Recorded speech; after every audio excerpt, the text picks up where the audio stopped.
je me mets ensemble avec un professeur de français qui se trouve dans n'importe quel autre pays que la France, et dans un pays qui n'est pas de langue, qui n'est pas francophone, bien sûr. Alors, on a travaillé avec l'Australie, avec l'Espagne, avec le Japon, actuellement avec la Lettonie et avec Chypre.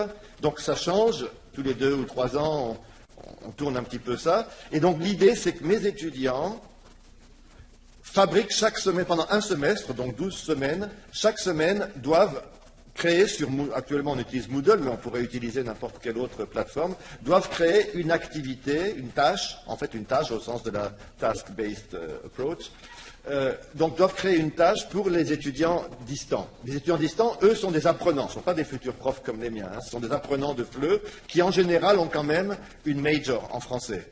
Parce qu'il faut quand même qu'ils soient un minimum motivés pour apprendre le français. Donc mes étudiants, chaque semaine, créent une tâche et les étudiants à distance, donc, réalisent cette tâche par petits groupes. Chacun de mes étudiants va suivre 5 ou 6 étudiants distants. Ça dépend là aussi des années et des effectifs. Ça a été jusqu'à 10, c'est jamais moins que 4. Il va suivre, donc va faire le tuteur. Donc il va faire à la fois le concepteur de tâches en ligne et à la fois le tuteur de ces tâches. Et j'estime que c'est de cette manière-là ils apprennent à devenir à utiliser le e-learning dans l'enseignement des langues. Et en effet, très souvent, dans leur stage qui suit au 2e semestre, ils utilisent ces capacités. Actuellement, j'ai plusieurs étudiants qui ont fait le 1er semestre avec moi, qui lancent des activités de formation en ligne pendant leur stage, par exemple au Cap-Vert, au Brésil aussi. Voilà. Un dernier exemple que je vais donner, c'est l'utilisation du logiciel Audacity, que je pense que la plupart connaissent. Bon, mes étudiants, à un moment donné, c'est pas moi qui leur ai appris, je ne savais même pas qu'on pouvait faire ça, c'est un de mes étudiants qui était un petit peu plus doué en technologie qui a découvert ça. Donc on travaille beaucoup avec le son asynchrone, parce qu'on trouve que, moi je trouve que travailler en mode asynchrone laisse beaucoup de flexibilité. Et avec les Japonais, c'est très difficile autrement de travailler en synchrone, avec le décalage. Bon, donc les étudiants s'enregistrent donc avec Audacity, ou n'importe quel générateur de MP3. Un de mes étudiants a découvert qu'on pouvait mettre sa voix alors donc corriger en mettant la bonne prononciation juste après la mauvaise prononciation. Donc intégrer sa voix dans Audacity. C'est une petite manipulation qui n'est pas extrêmement simple, qui n'est pas extrêmement compliquée non plus. Mais quand les autres étudiants ont vu que c'était possible de faire ça, ils ont tous voulu le faire. Même ceux qui étaient le plus effrayés, le plus timides par rapport aux technologies, ils ont vu qu'il y avait vraiment un sens à pouvoir faire quelque chose qui avait un sens par rapport à l'enseignement des langues. Et donc, si vous voulez, cet exemple-là est pour moi tout à fait symptomatique, enfin, symbolique de ce qu'il faudrait arriver à faire. Il faudrait arriver à créer le besoin d'utiliser un outil et ensuite les gens se l'approprient pour leurs besoins pédagogiques. Merci beaucoup. Alors, je vais commencer avec une première question pour Francis. Qu'est-ce qu'on peut faire pour nous assurer que les enseignants continueront à utiliser les technologies après la formation? Oui. Alors, il s'agit effectivement d'une question qui, je pense, a été posée et n'arrête pas d'être posée lorsqu'on parle de formation d'enseignants. Et ça, quel que soit en fait le domaine, la grande question, c'est de effectivement savoir, après un programme de formation qui ne dure que pendant une certaine durée, donc un certain temps, comment justement permettre à ces étudiants de continuer leur cheminement, leur apprentissage au niveau des technologies. Alors il y a plusieurs facteurs à prendre en compte. Alors je vais juste donner aussi un peu de contexte concernant ma situation. Contrairement à mes collègues, je n'ai pas la chance et le privilège pour l'instant d'enseigner dans un programme de formation qui soit spécifiquement dédié à l'enseignement, la didactique des langues et des technologies. J'enseigne dans ce programme de formation donc de didactique des langues et au niveau de la maîtrise, il n'y a aucun cours consacré aux technologies.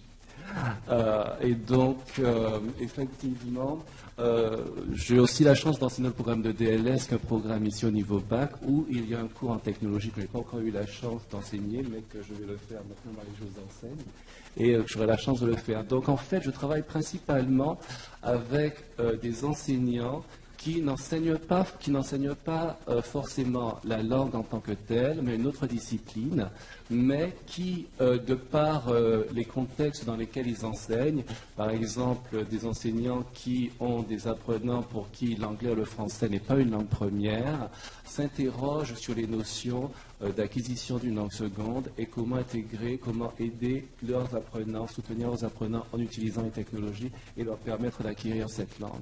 Donc c'est juste pour donner un peu un contexte par rapport à ça. Et donc pour revenir à la question concernant la formation des enseignants, donc un des paramètres à prendre en compte, c'est bien sûr quelle est la place qui est accordée à l'enseignement des technologies dans le dispositif de formation de ces enseignants. Malheureusement, dans beaucoup de dispositifs de formation d'enseignants, si ce n'est pas un programme qui est spécifiquement dédié aux technologies, généralement, si on a de la chance, il y a peut-être un cours comme ça qui est consacré à l'utilisation des technologies. Et généralement, ce cours ne touche pas à l'enseignement, à la didactique des langues secondes. Ça touche à l'intégration de technologies dans une classe en général. Et donc, c'est un des facteurs. Et si ce n'est pas le cas, effectivement, on essaie d'intégrer les technologies dans certains cours, comme moi, dans mes cours que j'enseigne au niveau donc, de la didactique dans le seconde. En général, j'essaie d'intégrer effectivement le plus possible les technologies. Donc, c'est une des questions. Donc, quelle est la place qui est accordée à l'enseignement, donc à l'apprentissage des technologies dans le programme de formation? Et ensuite, un autre facteur à prendre en compte, et bien sûr, comment, lorsqu'on a juste un cours consacré aux technologies, comment intégrer, organiser cet enseignement de façon à toucher le maximum de contexte, de besoins des apprenants, etc., etc. Ensuite, il y a bien sûr un autre facteur à prendre en compte qui est, après le programme de formation, que se passe-t-il dans la salle de classe? Et là, bien sûr, c'est extrêmement lié. Si vous travaillez dans le domaine de l'enseignement et de la formation des enseignants, vous savez bien sûr que la vie d'un enseignant est liée extrêmement par les politiques qui sont en place au niveau, bien sûr, de la province, ici au Canada, mais aussi au niveau du conseil scolaire. Alors, bien sûr, quelle est la place qui est accordée? Donc, une question à se poser, c'est quelle est la place qui est accordée aux technologies au sein des conseils scolaires et au sein du ministère de l'Éducation. Et bien sûr, bon, on sait très bien que maintenant, il est fortement recommandé pour tout enseignant de développer des compétences dans ce domaine, des compétences au niveau des technologies, mais quels sont les moyens qui lui sont donnés pour qu'il puisse le faire? Donc ce sont des questions qui sont fondamentales lorsqu'on parle donc de formation et de formation continue. Alors, ce matin, nous avons eu une présentation très intéressante justement à ce sujet concernant l'expérience d'enseignants dans la région de Toronto. Et concernant justement, il y a eu une discussion relative à l'usage des tableaux interactifs. Donc, moi, je parlais de l'expérience des enseignants ici dans la région d'Ottawa, ou dans un des conseils scolaires, parce que ça dépend aussi des conseils scolaires dans une région, dans un des conseils scolaires, ils ont effectivement, ils essayent de promouvoir le plus possible l'usage du tableau interactif dans la salle de classe. Et donc, pour aider les enseignants, ils ont mis en place les moyens nécessaires pour les aider.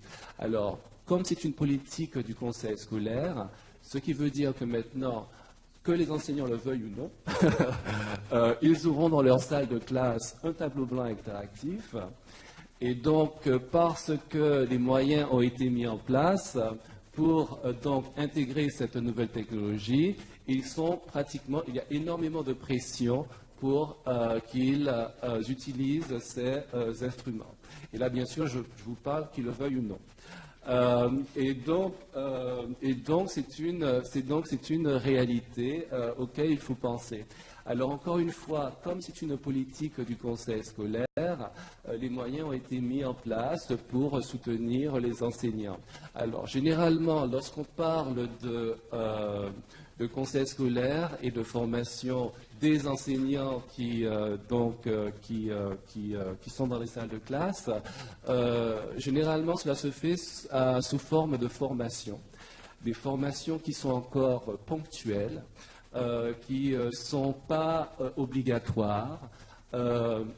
Généralement, lorsqu'on sait qu'un enseignant, 24 heures, ce n'est pas suffisant pour faire tout ce qu'ils ont à faire dans une journée, ça devient très difficile pour permettre à cet enseignant d'avoir accès aux formations. Parce que bien sûr, pour dégager un enseignant de sa salle de classe, il faut trouver un enseignant pour le remplacer. Donc ça demande de l'argent. Il faut avoir du temps pour ça.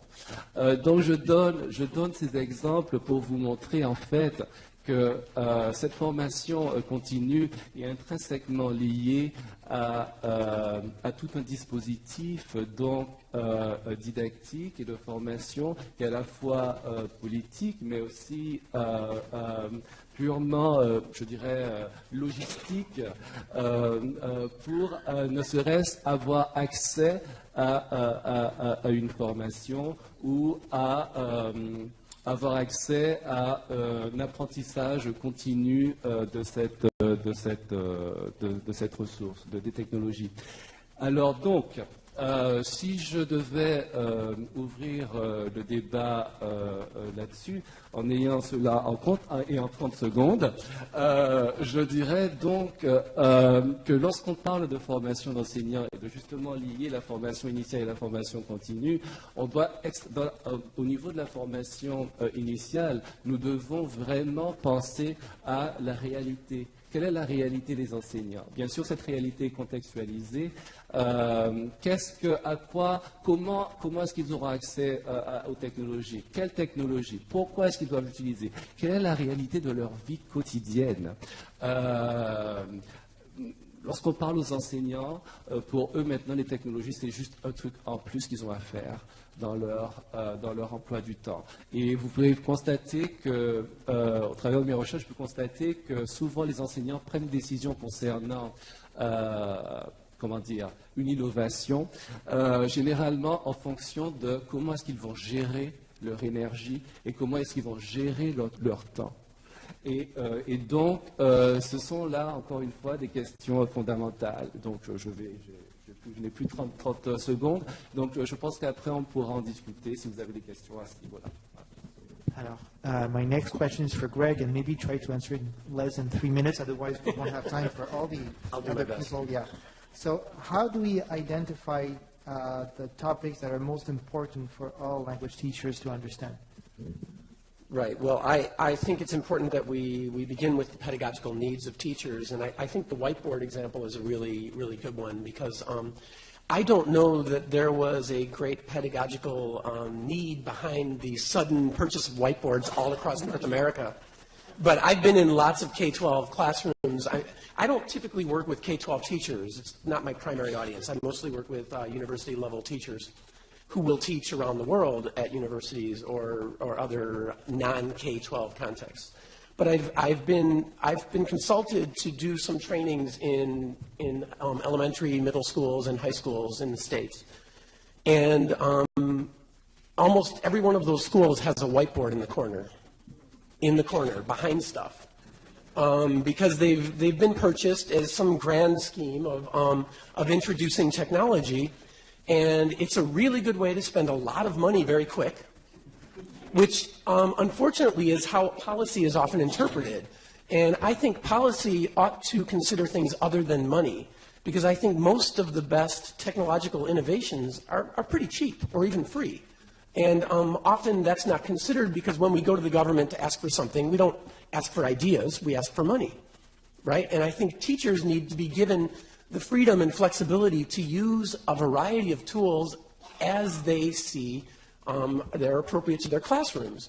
But that also requires that they're capable of identifying those needs, identifying the possible tools that they might use, and being aware of the potential consequences of the integration of those tools. So I think that really it comes down to the most important aspect being this critical decision-making that teachers need to be able to do. I think we would say that that's true of a number of aspects of the classroom. Classroom management, maybe the amount of feedback that we provide students,